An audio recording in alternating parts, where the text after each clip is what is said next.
Baik, Assalamualaikum warahmatullahi wabarakatuh. Waalaikumsalam warahmatullahi wabarakatuh. Salaman Pak Ruslan ya.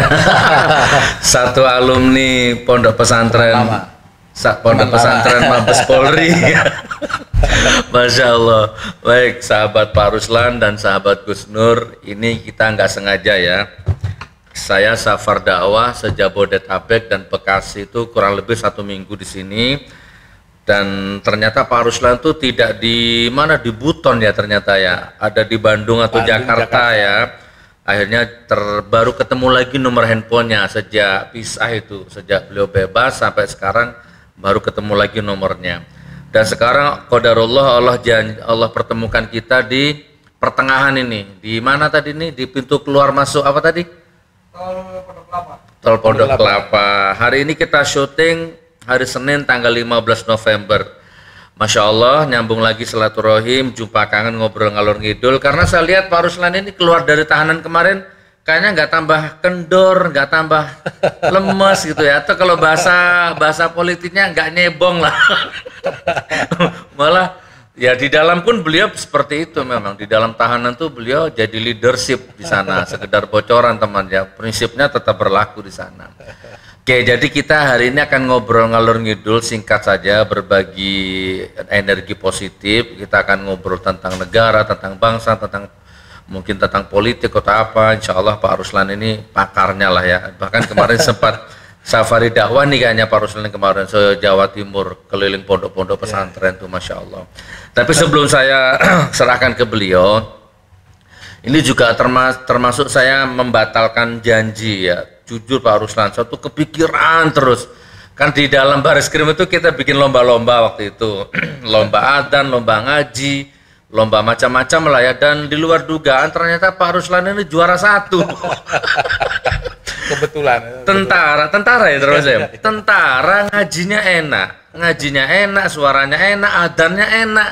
Kita semua terpesona waktu itu. Kok nggak nyangka ya, juara 1. Dan waktu itu spontan juga saya nyeplos aja. Oke Pak Ruslan, saya kasih hadiah umroh gitu waktu itu. Gak mikir tuh. Nah ternyata janji itu terus terpikir. Memang janji itu hutang. Kalau nggak dilunasi berat hisapnya di akhirat itu. Walaupun Pak Ruslan nggak pernah nagih, itu berat hisapnya. Nah sejak Pak Ruslan keluar, kita putus komunikasi, kehilangan nomor, putus nyambung, terus kemudian juga mana pandemi, mana COVID. Nah, bahkan kemarin kita sempat telepon travel umroh, kita sambung sama Pak Ruslan, voice note-nya itu ternyata baru bisa berangkat itu Januari. Jadi di media memang sudah dibuka kuota umroh, tapi prakteknya nggak bisa, harus Januari. Itu pun rumit, ribet, gak kayak dulu. Apa kemarin tuh saya dengar tuh vaksin ini, vaksin itu, karantina ini, karantina itu. Akhirnya Pak Ruslan memutuskan, ya sudahlah Gus, itu kalau panggilan saya nggak akan kemana, mungkin bisa saya alokasikan ke yang lain yang lebih bermanfaat, kurang lebih begitu ya. Wallahualam bishawab. Yang penting saya sekarang ketemu, bahagia rasanya. Semoga kita bersaudara dunia akhirat ya Pak Ruslan. Amin. Pak Ruslan, setelah keluar dapat apa, pengalaman apa, gimana Pak? Terus melihat bangsa ini bagaimana Pak Ruslan? Yang jelas setelah saya keluar, saya mendapat respon positif dari semua khalayak. Betul. Luar biasa. Saya di mana-mana tidak pernah mendapat sebuah kesulitan. Artinya saya yakini bahwa apa yang kemarin saya suarakan itu adalah sangat mewakili daripada suara rakyat. Nah, lebih kurangnya seperti itu. Pahlawan yang disambut ya? Ya, di mana-mana alhamdulillah semua teman-teman sangat mengapresiasi dan memberikan sambutan yang sangat hangat yang tidak saya bayangkan sebelumnya. Luar biasa. Itu pengalaman yang sangat berharga dan sebuah karunia yang tidak ternilai harganya. Karena persaudaraan, persahabatan dengan siapapun itu adalah suatu hal yang sangat istimewa. Jadi masuk tahanan gagah, dijemput gagah kan waktu itu kan? Masuk gagah, keluar tuh masih gagah ya? Insya Allah. Nggak malu kan? Enggak. Kenapa harus malu? Ya, saya tidak pernah merasakan hina. Masya Allah. Saya yakin Gus Nur pun sama. Insya Allah. Nah, seperti itulah. Bahkan Pak Ruslan malah apa ya? Saya lebih baik divonis mati daripada harus mengakui kesalahan gitu ya. itulah pledoinya kemarin. Jadi begini, Gus. Saya selalu kemarin di 10 November saya sempat orasi juga. Hari pahlawan. Saya memberikan gambaran 4 pahlawan kemerdekaan yang berbeda agama, tetapi cinta tanah airnya, cinta agamanya luar biasa. Saya contohkan yang pertama, Jenderal Sudirman. Dalam keadaan beliau sakit, paru-parunya tidak berfungsi, sama Bung Karno diminta untuk istirahat atau penyembuhan di Keraton Jogja. Pada saat itu beliau lebih memilih hidup di hutan dan di tengah-tengah anak buah demi tidak ingin melihat rakyatnya tertindas, demi tidak ingin rakyatnya terjajah. Nah, Jenderal Sudirman, dia seorang ulama, seorang santri yang sangat fanatik agamanya, tokoh Islam, ya, tokoh Islam. Kemudian ada satu tokoh Buddha, namanya Jenderal Gatot Subroto.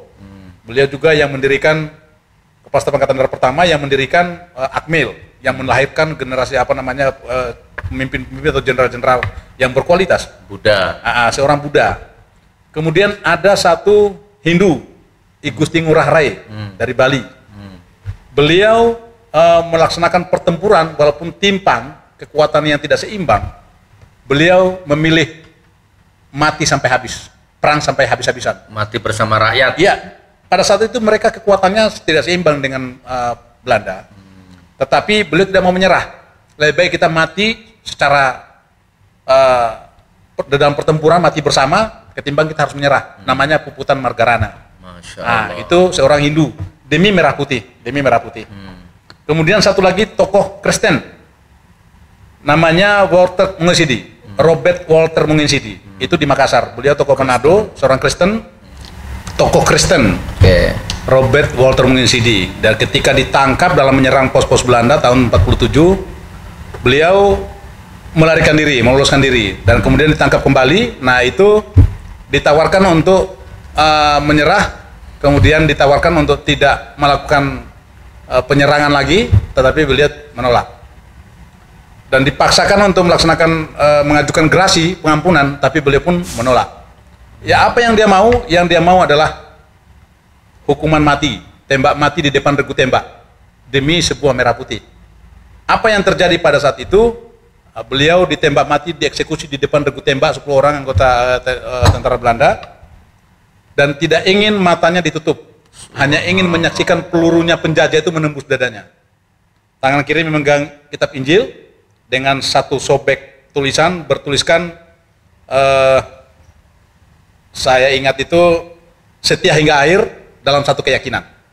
Tangan kanannya menggenggam dengan kalimat merdeka, merdeka, dan merdeka. Itulah beliau menghembuskan napas terakhirnya di ujung peluru penjajah Belanda. Dan saya sangat terinspirasi dengan itu. Nah, kenapa tadi Gus Nur menanyakan apa yang saya lakukan? Ini sebuah perjuangan, sebuah suara kebenaran demi rakyat, demi bangsa, demi agama. Lah, kalau itu dianggap salah, berarti kita beranggapan apa yang diperjuangkan mereka dulu itu adalah salah.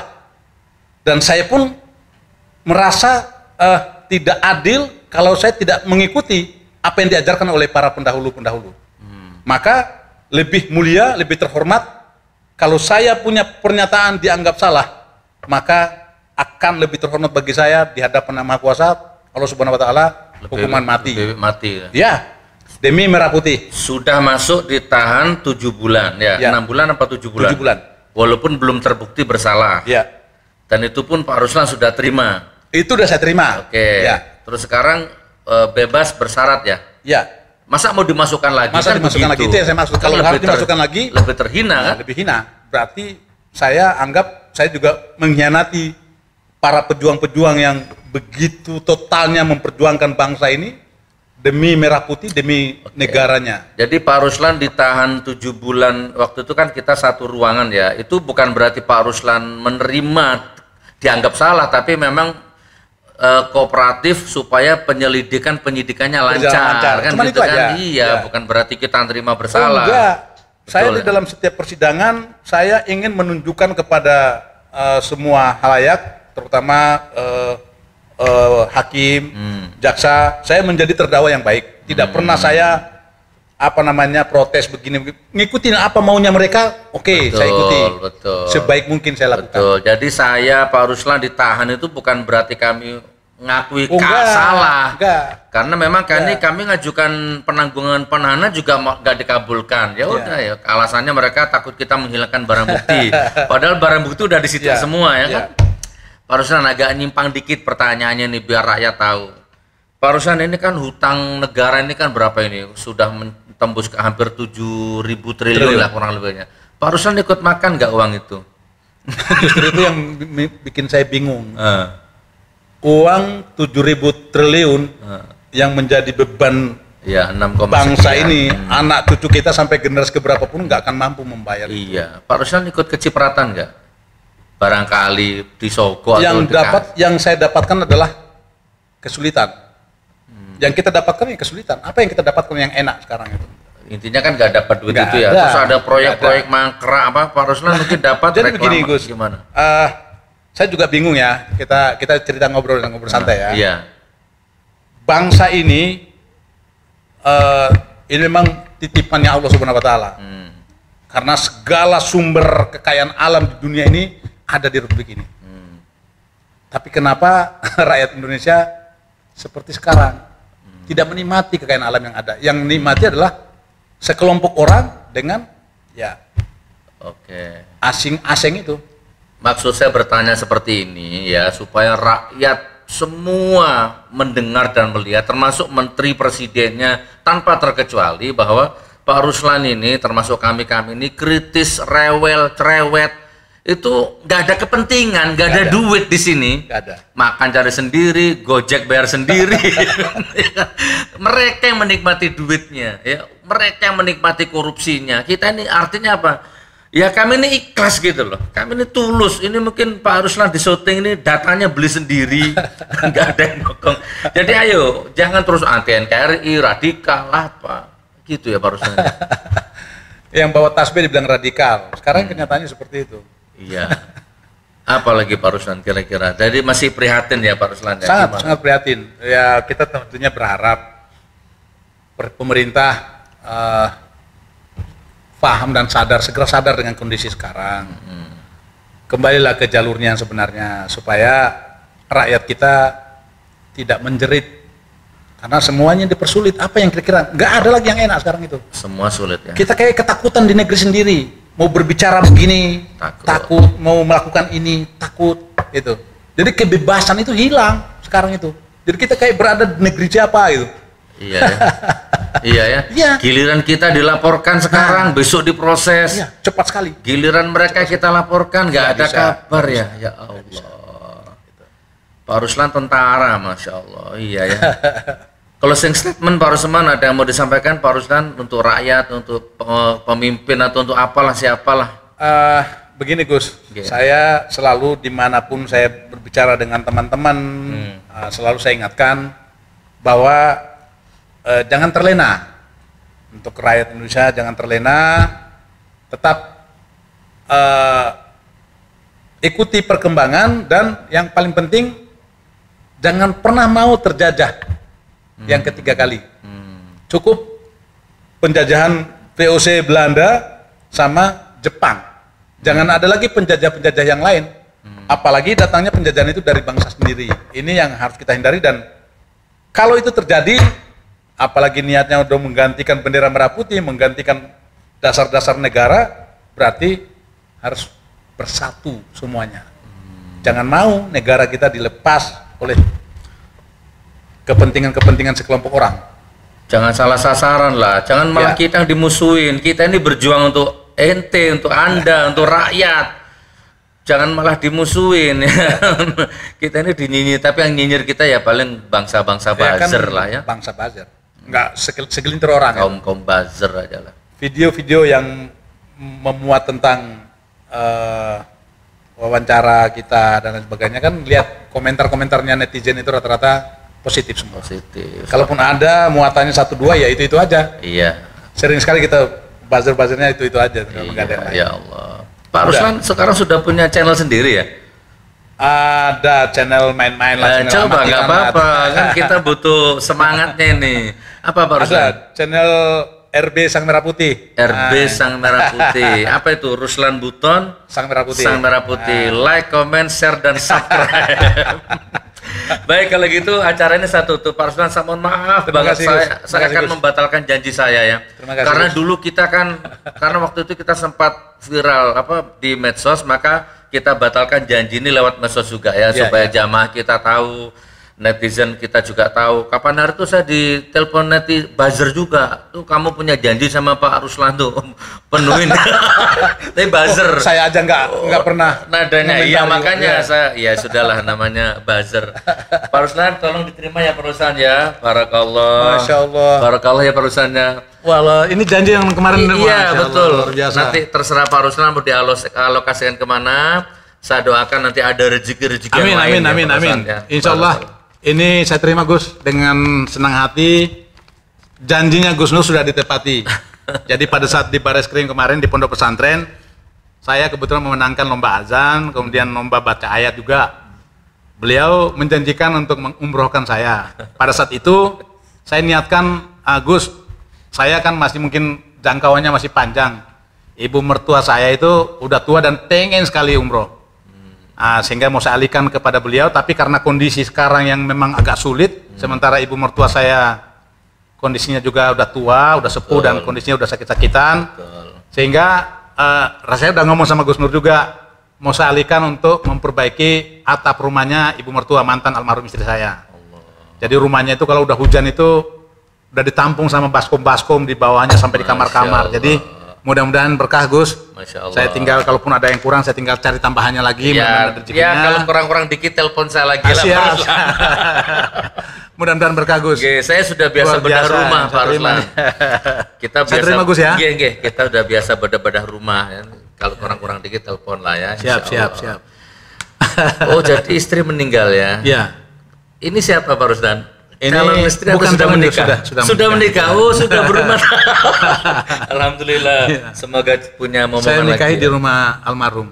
Saya nikahi di sana. Oh, begitu. Jadi disaksikan sama ibu mertua, jadi supaya mereka juga ikut menyaksikan. Berarti Pak Ruslan Buton sekarang sudah punya istri, jamaah yang dimuliakan Allah, ini istri beliau ya. Ya sudah, kita tutup ya Ruslan. Siap, Gus, makasih Gus. Sampai ketemu di video berikutnya. Assalamualaikum warahmatullahi wabarakatuh. Waalaikumsalam warahmatullahi wabarakatuh. Alhamdulillah ya Allah. Coba oknum ya, oknum polisi, oknum tentara, oknum menteri, oknum camat, oknum lurah, oknum bupati, oknum wali kota, KPU ya, oknum termasuk oknum ulama, oknum gus, oknum habib ya, oknum gus ya, misalkan ya. Barangkali yang Anda selama ini bertindak di luar nalar ya, di luar batas peradaban manusia. Misalkan nih, melegalkan seks, melegalkan zina, sepatu naik masjid, anjing dibawa ke masjid, apa tadi yang babi cerita anak SMA dipukul, nggak pakai masker diborgol. Anda apa ruginya sih merenung? Iya ya, kok perangiku kok jadi kayak binatang gini ya? Mungkin ya. Ini minta maaf yang ngomong Allah itu. Allah. Terima kasih Gus Nur. Luar biasa diundang ke GN 13 ya? Iya. Yang di Bogor dong, yang di Bogor bukan di Jakarta ini. Kita rahasiakan Bang. Oh iya oke. Ya, kita samar-samarkan Bang. Ini rumahnya Gus Nurnya ada berapa sih? Banyak. Yang di mana sih? Ya kan harus dirahasiakan Bang. Nanti dikira jual agama juga. Ini sejak jualan agama jadi kaya ini. Gak ada kita jual-jual ya? Gak ada. Anda tahu? Dengan hitungan tadi itu, per satu orang Indonesia per setahun terima uang 200 juta tanpa kerja. Rakyat kita ini kaya raya kita bos. Dasar Indonesia ini, dasar. Bandingan sederhananya Brunei. Anda nggak pernah lihat Brunei ada kerusuhan.